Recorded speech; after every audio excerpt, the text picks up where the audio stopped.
হবে সুখী, আর এই প্রজাদের দুঃখে তুমি হবে দুঃখী। তাই তো এই রাজ্যের প্রজারা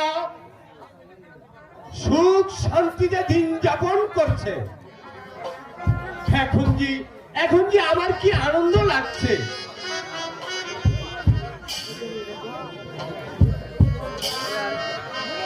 মহারাজ, আপনি কি অন্ধ হয়ে বসে আছেন? অন্ধ? হ্যাঁ। আমি আবার কিসের অন্ধ? মা চন্দ্রা যে বড় হয়েছে, তাকে কি বিয়ে দিতে হবে না? ও, ঠিক বলেছ রানী, তুমি ঠিক বলেছ।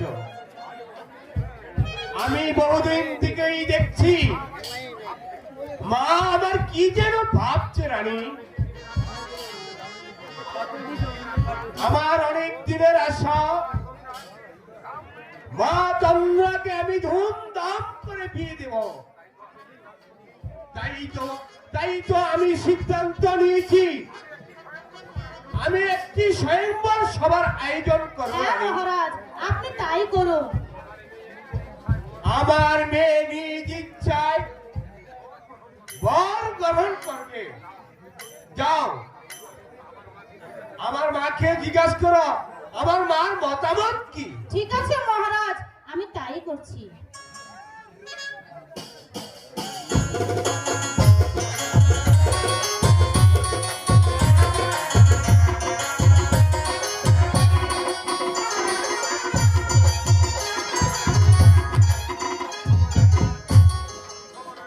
কি খবর রানী?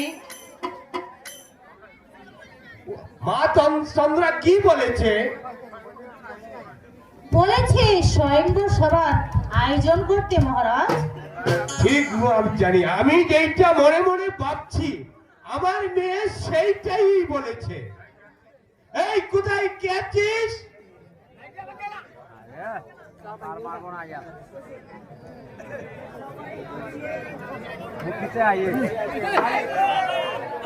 যাও পৌরি, এই সারা রাজ্যময় ঘোষণা করে দাও আগামী শুক্রবার এই অজয় রাজ্যে স্বয়ংবর সভা হবে।